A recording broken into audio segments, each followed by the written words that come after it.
किसी समय की बात है, भारत के एक विशाल और घने जंगल में एक छोटी सी बस्ती थी। यहाँ विभिन्न प्रकार के जानवर रहते थे और जंगल का जीवन बहुत ही जंगली था। एक दिन जंगल में एक छोटा बच्चा पाया गया। यह बच्चा कोई साधारण बच्चा नहीं था, बल्कि एक मानव बच्चा था जिसे जंगल में छोड़ दिया गया था। उसका नाम मोगली था। मोगली के माता पिता एक दुर्घटना में जंगल में खो गए थे और मोगली बचपन में ही जंगल में अकेला पड़ा था। तभी एक भालू ने उसे देखा और उसकी देखभाल करने का फैसला किया। भालू का नाम बालू था। वह जंगल के कानून का जानकार था और सभी जानवरों को जंगल में कैसे रहना है यह सिखाता था। बालू मोगली को जंगल के सारे नियम सिखाने लगा। मोगली के साथ एक और जानवर था जो उसे अपनी देखरेख में रखता था। वह था बाघीरा, एक काले रंग का तेंदुआ। बाघीरा मोगली का हमेशा ध्यान रखता था और जंगल में उसे सुरक्षा प्रदान करता था। मोगली बालू और बाघीरा के साथ बहुत खुश था और वह जंगल में हर दिन नए नए अनुभव प्राप्त करता था। मोगली जंगल के जानवरों के साथ खेलने और सीखने में व्यस्त था।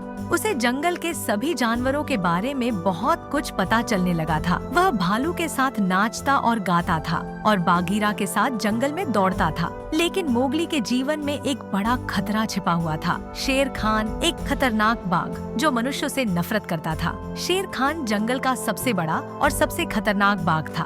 वह हमेशा मोगली को मारने का मौका ढूंढता रहता था। शेर खान का मानना था कि इंसान जंगल में नहीं रह सकते और उन्हें मारकर जंगल से बाहर कर देना चाहिए।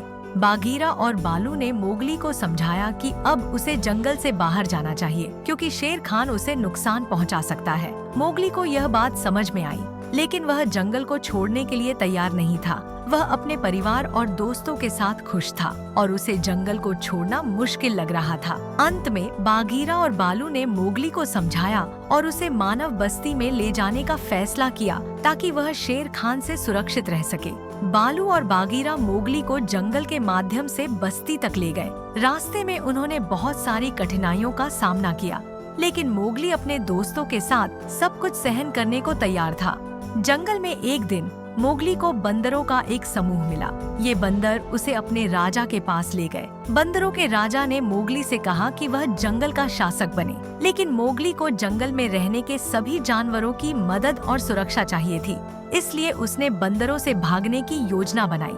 मोगली ने अपनी समझदारी और बहादुरी से बंदरों से छुटकारा पाया और फिर से अपने साथियों के पास लौट आया। एक दिन मोगली शेर खान से सामना करने के लिए तैयार हो गया।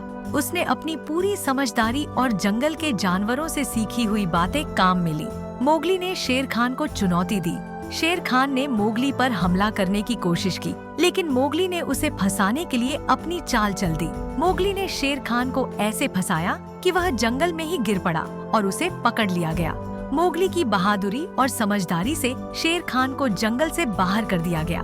मोगली की यह जीत जंगल के सभी जानवरों के लिए एक महत्वपूर्ण क्षण था। शेर खान की हार के बाद मोगली को जंगल में सम्मान मिलने लगा। शेर खान की हार के बाद मोगली को यह एहसास हुआ कि अब वह दोनों दुनिया में बिखरा हुआ था। उसे न तो पूरी तरह से जंगल में रहना था और न ही पूरी तरह से मानव समाज में। मोगली को यह समझ में आया कि वह दोनों स्थानों से जुड़ा हुआ था। मोगली ने तय किया कि वह अब जंगल में नहीं रह सकता था क्योंकि वह मानव था और उसे इंसान की तरह जीने का अधिकार था।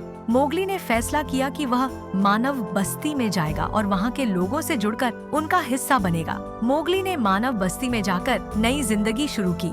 वह मानव समाज में अपने अनुभवों को साझा करता और जंगल के बारे में सबको बताता। उसने दोनों दुनियाओं का समन्वय किया और जंगल और इंसान के बीच एक पुल का काम किया।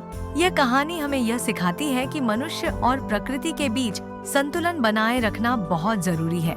मोगली की यात्रा यह दर्शाती है कि एक व्यक्ति को अपनी पहचान और असली घर को खोजने की यात्रा करनी पड़ती है और यह यात्रा कभी भी सरल नहीं होती। यह कहानी साहस, समझदारी और प्यार की मिसाल है, जिसमें मोगली ने जंगल में पले बढ़े एक छोटे से बच्चे से एक बहादुर इंसान बनने का रास्ता चुना। अगर आपको यह कहानी अच्छी लगी हो तो इसे लाइक, शेयर करें और हमारा समर्थन करें। आपका प्रोत्साहन हमें और भी प्रेरणादायक और रोचक कहानियां लाने के लिए उत्साहित करता है।